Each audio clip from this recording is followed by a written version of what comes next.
Okay. Rory's come with me for a little walk up the back to see what we've done. That's where all the cow poo is, under that cloth, that tarp. The veggie patch fence. One fence has been done, Rory, and that's all. So you can still get in there if you need. This area here is to be weeded. I've got lots of little plants in there. Come on, Rory! This section here, still no mulch. We've been waiting for probably 12 days now since we ordered it. A bit disappointing, but that's where it's going to go. By the way, cheers. This area here is going to have a fence. Across here too. Rory, come on. So there's another view into the veggie area. Come on, matey. Come on, good boy. Good boy. So, got some plants in, not all of them, but a lot. Got loosened down on the ground, which is really going to do a few things actually. It's boosting the soil with nitrogen, which is terrific for the plants. It's also protecting it from losing, dehydration, so it's actually keeping it, it's acting as a mulch and hydrating it. It's also reducing the weeds. So there's also like a wind factor as well, that it keeps the plants sort of stable, little plants. Yeah, I'm pretty impressed with it, the lucerne. Then we'll put the irrigation over the top of that, and then we'll put pea straw. So this is pretty big layout that we're doing, but it's worth it, I think. So in there's a lot of bulbs. And then I've just planted some perennials, and then we'll get some annuals in. So Terry's got some steps happening there where I picked the sweet pea. This area here is now going to be mosaic, so those newspapers don't really need to be there at the moment, but they're sort of keeping the grass down a bit. Here we are on the other section of the arbour, and more garden bed. So I've actually really got a lot of plants in now, and I'm just having a cup of tea, so my arm's that sore just to hold the phone, it hurts. How wussy is that? Rory, get out of the garden. This is going to be the thing that I find hard. I'm just going to put my cup down and swap hands.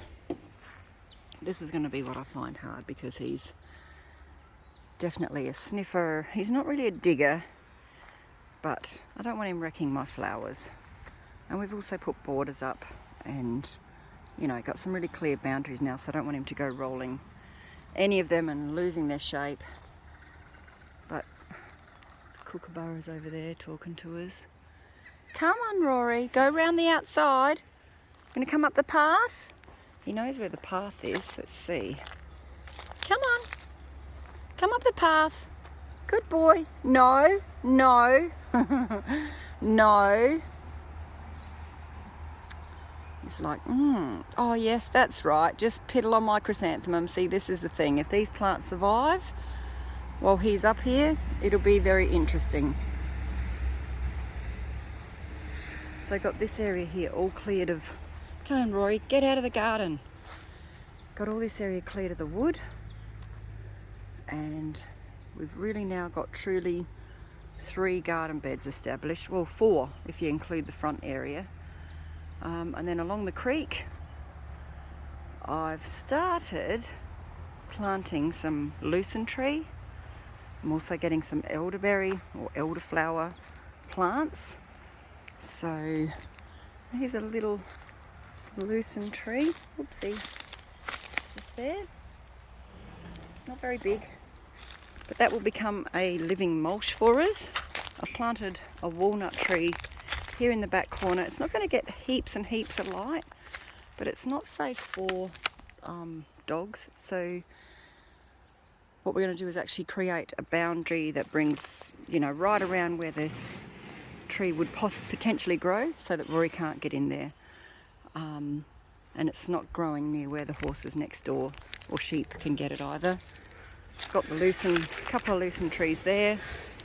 Neighbours are doing some work in the yard. Got a whole heap of firewood now. Rory, come on. Still a bit more cutting up to do. Terry's been absolutely marvellous. All the work she's done.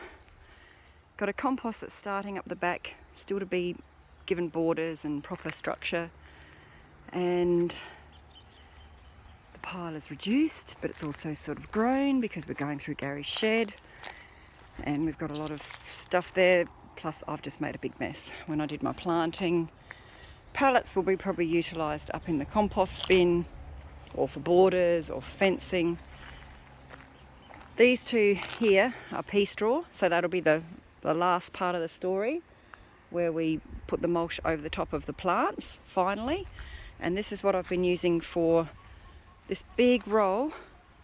So it costs me, I don't know if I got ripped off, I think I've got a good price, $160 delivered, and it's equal to about 18 bales of lucerne, so that it's all lucerne, which it didn't seem like it took hardly anything to do all this area, so I think we're going to get a fair bit of coverage with it.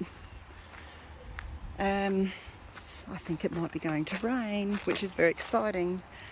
So the cardboard continues. We just play the game of newspaper, cardboard,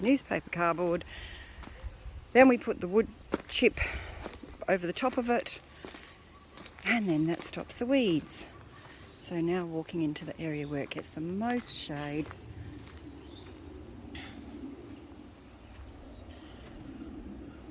And Gary walking up the back. He's finished work for the day. There's the water area. So there's some really nice little views. He's on the garden. I'm just filming. I'm on. He's not real sure. He's already piddled on one of my plants. He's playing Mr. Tenderfoot. I think it's going to rain, Gary. Yeah, it's perfect timing. And yeah, so the changes are just fantastic here, what we're doing. So I can really see I've got some colour happening in the garden. Alrighty, well, I'm going to stop filming now. I'll leave you with my water feature and catch back later.